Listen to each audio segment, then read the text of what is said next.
ఆచా coding tutor training ఇచ్చి permanent IT job ఇస్తారు. 9697969788.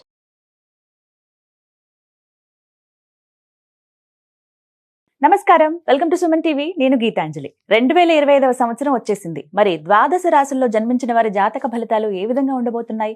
మెరుగైన ఫలితాల కొరకు ఎటువంటి పరిహారాలు వారు చేసుకోవాలి?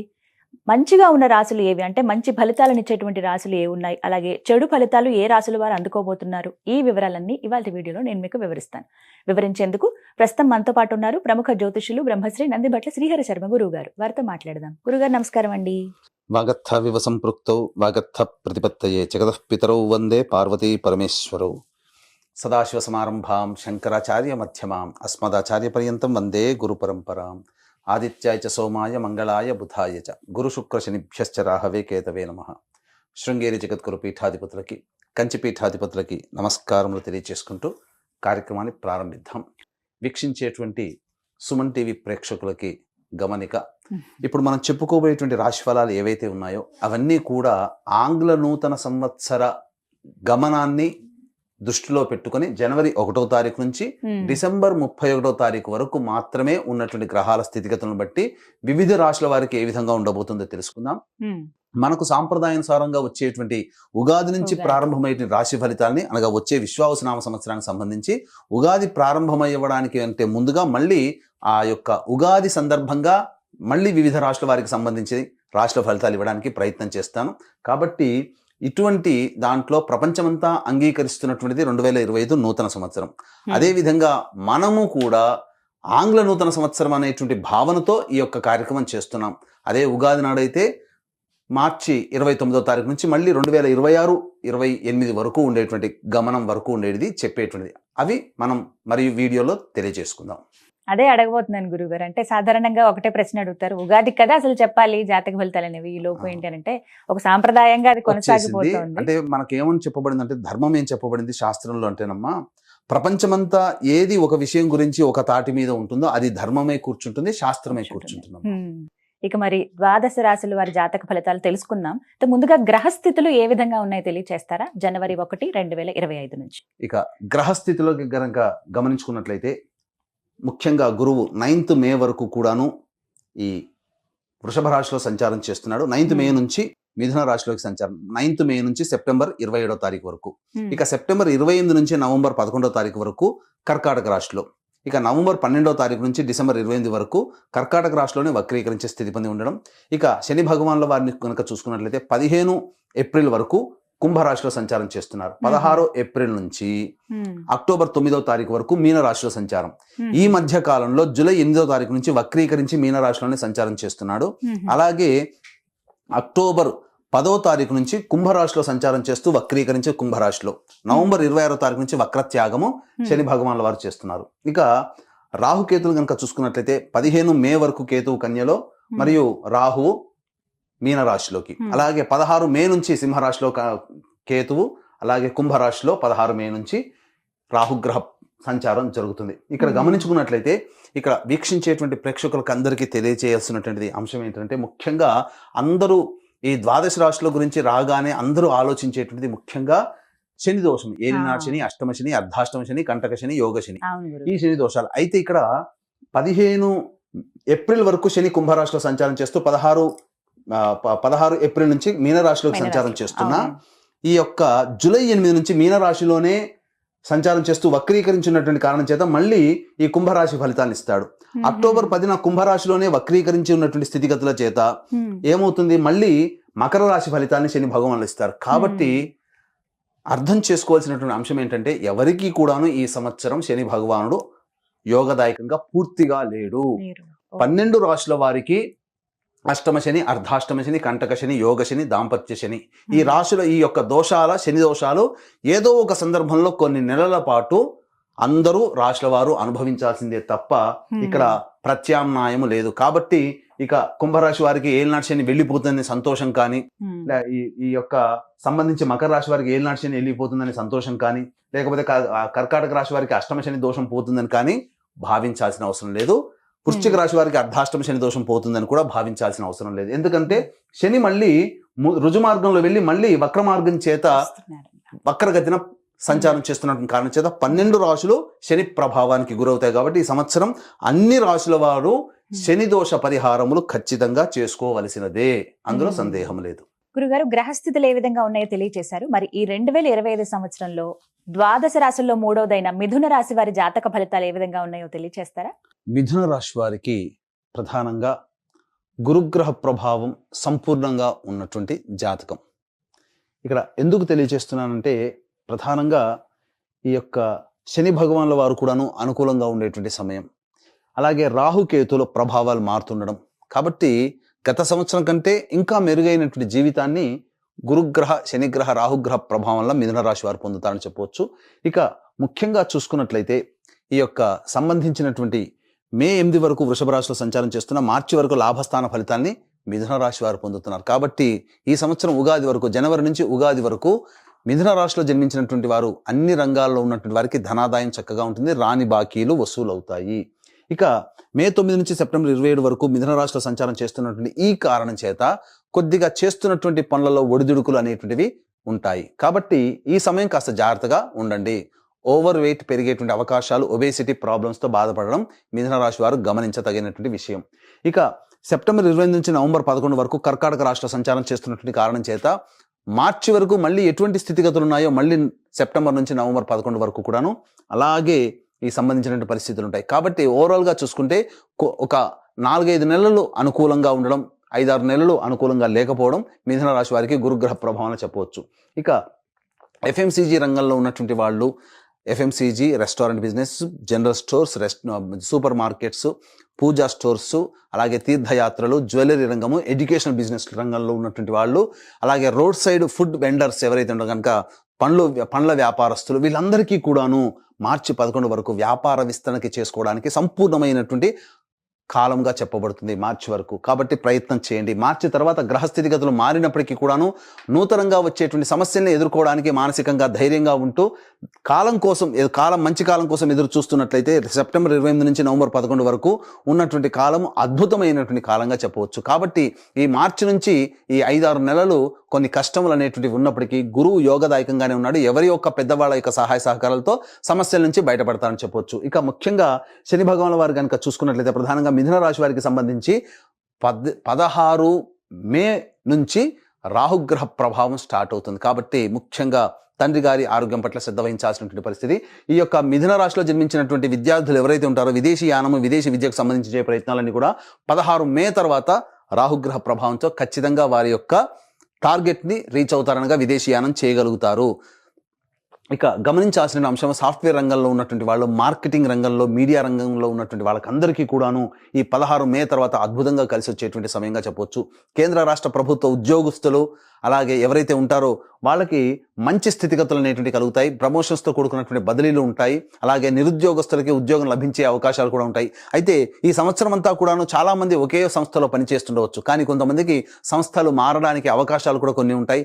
అవసరం ఏ సమయంలో సంస్థలు మారాలి అనేటువంటి విషయాన్ని కనుక చూసుకున్నట్లయితే మార్చి 13 నుంచి మే 12 తారీఖు వరకు ఉన్నటువంటి సమయం ఏదైతే ఉందో అద్భుతమైనటువంటి సమయం. సంస్థలు మారడానికి లేదా నూతన ఉద్యోగ ప్రాప్తికి లేదా సంస్థలోనే ఉన్నత బాధ్యత కలిగినటువంటి పొజిషన్లో రావడానికి మార్చి 13 నుంచి మే 12 తారీఖు వరకు ఉన్నటువంటి సమయంగా చెప్పవచ్చు. మళ్ళీ అటువంటి సమయం ఎప్పుడు వస్తుంది?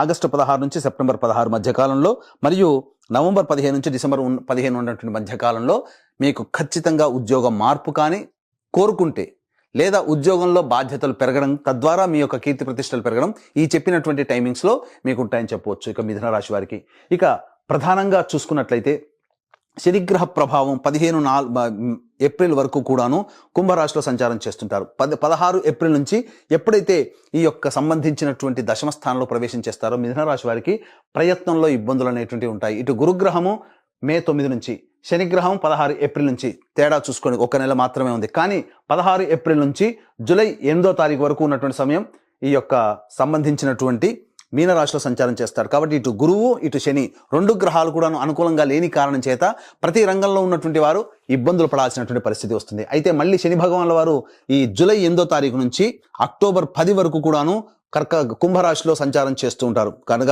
నవంబర్ 26వ తారీఖు వరకు కూడాను మొత్తం కూడా మీనరాశిలో వక్రీకరించి ఉన్న, కుంభరాశిలో వక్రీకరించిన జూలై 8వ తారీఖు నుంచి నవంబర్ 26వ తారీఖు వరకు కుంభరాశి ఫలితాలనే మీకు ఇవ్వబోతున్నాడు. కాబట్టి ఏం జరుగుతుంది ఇక్కడ? ప్రధానంగా శని రాహుల యొక్క ప్రభావం కూడా ఉంటుంది. దీని వలన ముఖ్యంగా తండ్రి గారి ఆరోగ్యం పట్ల శ్రద్ధ వహించాల్సినటువంటి పరిస్థితి. కంటక శని దోష ప్రభావం నుంచి బయటపడి మళ్ళీ ఈ సంబంధించిన శనిగ్రహ ప్రభావం, రాహుగ్రహ ప్రభావంలో ఏవైతే ఉంటాయో ఈ 16 ఏప్రిల్ తర్వాత ముఖ్యంగా గమనించాల్సిన అంశం ఏంటంటే న్యాయవాద సంబంధమైనటువంటి విషయాలు ఏవైతే ఉంటాయో అవన్నీ కూడా కొలిక్కి వస్తాయి. కూర్చొని పరిష్కరించుకుంటారు సమస్యలు. కోర్టు సమస్యలు తీరడానికి అవకాశం ఈ యొక్క సంబంధించినటువంటి ఉంటుంది ఈ యొక్క సమయంలో. అయితే ఈ సంబంధించినటువంటి రాజకీయ రంగంలో ఉన్నటువంటి ప్రముఖులు లేదా రాజకీయ రంగంలో పదవి కోసం ఎదురు చూసేటువంటి వాళ్ళు ఈ యొక్క మిథున రాశిలో జన్మించిన వాళ్ళు ఎవరైతే ఉంటారో ప్రధానంగా ఈ సంబంధించినటువంటి 15 ఏప్రిల్ నుంచి అనగా 16 ఏప్రిల్ నుంచి శని మారుతున్నాడు, కంటక శని దోష ప్రభావం. అయితే జూలై 8 నుంచి గమనించుకోవాల్సిన అంశం, చాలా జాగ్రత్తగా వినండి. జూలై 8వ తారీఖు నుంచి మళ్ళీ గురువు కూడా అనుకూలంగా ఉండేటువంటి సమయం ఎప్పుడు? ఈ సంబంధించినటువంటి సెప్టెంబర్ 28 నుంచి నవంబర్ 11. కాబట్టి ఇక్కడ నవంబర్ 26. కాబట్టి తర్వాత సెప్టెంబర్ నుంచి అక్టోబర్, నవంబర్ మధ్యకాలంలో నామినేటెడ్ పోస్టులు అనేటువంటివి ఈ యొక్క మిథున రాశిలో జన్మించిన రాజకీయ రంగంలో ఉన్నటువంటి వాళ్ళకి వస్తుంది. సంఘంలో ప్రజాదరణ పెరుగుతుంది. ఇక మీడియా రంగంలో ఉన్నటువంటి వాళ్ళు, సినీ రంగంలో ఉన్నటువంటి వాళ్ళకి సామాన్యమైనటువంటి ఆదాయం ఉంటుంది. Printing, electronic media, social media, అలాగే ఈ సంబంధించినటువంటి 24 క్రాఫ్ట్స్లో పనిచేసేటువంటి వాళ్ళు, మరియు సంగీతము, నాట్యము ఇలాంటి రంగంలో ఉన్నటువంటి వాళ్ళకందరికీ కూడాను సామాన్యమైనటువంటి ప్రజాదరణ, అలాగే సామాన్యంగా ధనాదాయం ఉంటుంది. కాబట్టి కొత్త ప్రాజెక్టులు సైన్ చేసేటప్పుడు ఆచితూచి స్పందించి పెద్దల సహాయ సహకారాలు, పెద్దల ఆలోచనలతో కనుక ముందుకెళ్తేనే మీకు మంచి జరుగుతుందని చెప్పవచ్చు. ఇక ఈ సంబంధించినటువంటి ఇంతకుముందు విద్యార్థులకి అనుకూలమైనటువంటి స్థితి, చక్కగా ఉత్తీర్ణత శాతంతో పాస్ అవుతారు. విదేశీ స్థితిగతులు అనేటువంటి ఉంటాయి. ఉన్నత విద్యని ఈ సంవత్సరంలో చేపట్టబోతారు మిథున రాశిలో జన్మించినటువంటి వాళ్ళు. ఇక ప్రధానంగా సంబంధించినటువంటి చూసుకున్నట్లయితే ఈ సంబంధించినటువంటి మిథున రాశిలో జన్మించినటువంటి రైతులు ఎవరైతే ఉంటారో వాళ్ళకి సాధారణమైనటువంటి లాభము ఉంటుంది. కాబట్టి నూతన పంటలు అనేటువంటి వేయకుండా సాధారణ పంటలు వేసుకుంటూ మీరు ఎక్కువ నష్టపోకుండా చూసుకునే బాధ్యతగా మీరు గుర్తించాలి. ఇక సంబంధించినటువంటి లాయర్ రంగంలో ఉన్నటువంటి వాళ్ళకి ప్రమోషన్స్ కోసం అయితే, ఏదైనా పదవి కోసం ఆశిస్తున్నటువంటి చేసినట్లయితే కొంత భంగపాటు తప్పదనేటువంటి విషయాన్ని గమనించుకోవాలి. రియల్ ఎస్టేట్ రంగంలో ఉన్నటువంటి వారు ఉన్నటువంటి ప్రాజెక్టులనే కంటిన్యూ చేసుకుంటూ ఉండడం, కొత్త ప్రాజెక్టుల కోసం అప్పులు తెచ్చి ఆ యొక్క ప్రాజెక్టులు ముందుకు సాగకపోవడం వల్ల మీ యొక్క డబ్బులు మీరు కోల్పోతారు. తద్వారా ఇబ్బందికర పరిస్థితులు రియల్ ఎస్టేట్ రంగంలో ఉన్నటువంటి వాళ్ళకి ఉంటాయని చెప్పవచ్చు. ఇక ఎలక్ట్రానిక్ అండ్ ప్రింటింగ్ మీడియాలో ఉన్నటువంటి వాళ్ళు, అలాగే ఈ కరెంటు సంబంధించినటువంటి వ్యాపార వృత్తులు ఎవరైతే ఉన్నారో వాళ్ళు జాగ్రత్తలు పాటించండి. ముఖ్యంగా ఎడిబుల్ ఆయిల్స్, స్టీల్ రంగము, అలాగే చర్మం సంబంధమైనటువంటి పరిశ్రమల్లో, తోలు పరిశ్రమల్లో ఉన్నటువంటి వాళ్ళు, అలాగే కింది స్థాయి ఉద్యోగస్తులు ఉన్నటువంటి వాళ్ళకి ఆశించిన మేర ఫలితాలు కలగకపోగా కొన్ని ఇబ్బందికర పరిస్థితులు అనేటువంటి ఉంటాయి. కాబట్టి జాగ్రత్తలు పాటించండి.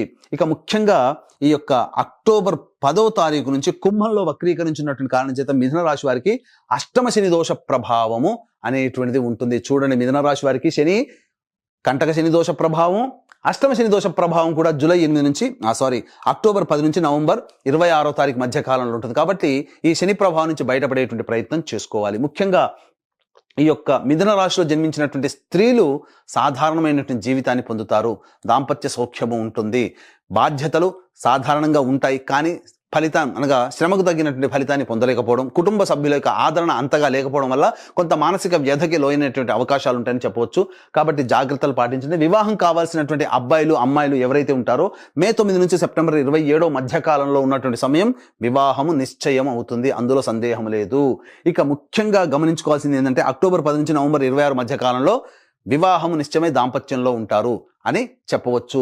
ఇదంతా కూడాను ఈ యొక్క గురు శని రాహుకేతుల గ్రహ ప్రభావం మీ యొక్క జీవితంలో ఏర్పడబోయేటువంటి సంఘటనలు. ఈ 2025 సంవత్సరం ముఖ్యంగా గతం కంటే కొంత మెరుగ్గా ఉంటుంది తప్ప ఊహించినంత, ఆశించినంత మెరుగైన ఫలితాలు అనేటువంటివి ఉండబోవు. కాబట్టి మిథున రాశి వారు ఏమాత్రం కూడా కలత చెందకుండా దైవానుగ్రహాన్ని పొందే ప్రయత్నం చేయండి. ముఖ్యంగా రాహుకేతుల యొక్క ప్రభావము మీ జీవితంలో కొన్ని మార్పులు వస్తాయి. కాబట్టి రాహుకేతులు మాయాగ్రహాలు. కాబట్టి మీరు వాస్తవాన్ని దృష్టిలో పెట్టుకొని మీ ప్రయత్నం, ధైర్యంతో మీరు కనుక ముందడుగు వేసినట్లయితే రాహుకేతులు ఇచ్చేటువంటి దుష్ప్రభావాలు ఏవైతే ఉంటాయో మీ ధైర్యం ముందు అవి ఓడిపోతాయి. కాబట్టి మొక్కవోని ధైర్యంతో, ఆత్మవిశ్వాసంతో మీరు ప్రయత్నం చేసే అన్ని ప్రయత్నాలు కూడాను విడవకుండా ఆశాంతం మీరు ముందుకు సాగండి. ఈ మిథున రాశిలో జన్మించినటువంటి వాళ్ళు, అన్ని రంగాల్లో ఉన్నటువంటి వాళ్ళు, వాళ్ళకందరికీ కూడాను శుభ పరిణామాలు చోటు చేసుకుంటాయి. అయితే ముఖ్యంగా గమనించుకున్నట్లయితే ఈ యొక్క మిథున రాశిలో జన్మించినటువంటి వివాహం కాని స్త్రీ పురుషులు ఎవరైతే ఉంటారో వారి యొక్క ఈ సంబంధించినటువంటి ఈ జాతకంతో పాటు మీ తల్లిదండ్రుల జాతకము, మీ తోడబుట్టిన వాళ్ళ జాతకము, లేదా వివాహం అయితే భార్యాభర్తల యొక్క జాతకము, సంతానం జాతకము మీ యొక్క రాశి మీద ఇంపాక్ట్ చూపబడుతుంది. కాబట్టి మీ కుటుంబం ఆనందంగా ఉండాలి. 2025 సంవత్సరంలో మీ రెజల్యూషన్స్ ఏవైతే ఉంటాయో అవన్నీ పూర్తి చేసుకోవాలి అని అంటే దైవానుగ్రహం తప్పనిసరి. ఇట్టి దైవానుగ్రహం అందరికీ అందించాలనేటువంటి సదుద్దేశంతో ఈ 2025 సంవత్సరంలో ప్రతి నెల ఒక్కొక్క పుణ్యక్షేత్రంలో సర్వదోష నివారణ పూజలు, హోమాలు అనేటువంటివి చేయించడం జరుగుతుంది. అలాగే దీనికి శ్రీకారం జనవరి 13వ తారీఖు రోజున శ్రీకాళహస్తిలో కానీ శ్రీశైల క్షేత్రంలో కానీ శ్రీకారం చుట్టుతున్నాం.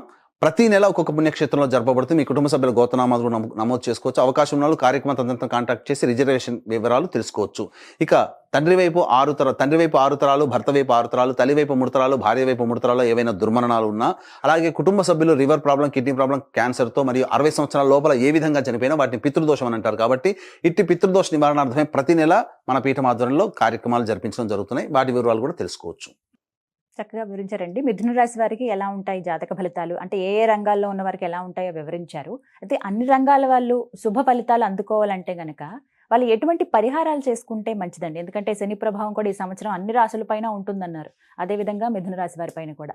మరి పరిహారాల విషయం ప్రతిరోజు కూడాను దుర్గా కవచము, రుద్ర కవచము ఈ మిథున రాశిలో జన్మించినటువంటి వాళ్ళు రోజుకి 3 సార్లు పఠించాలమ్మా.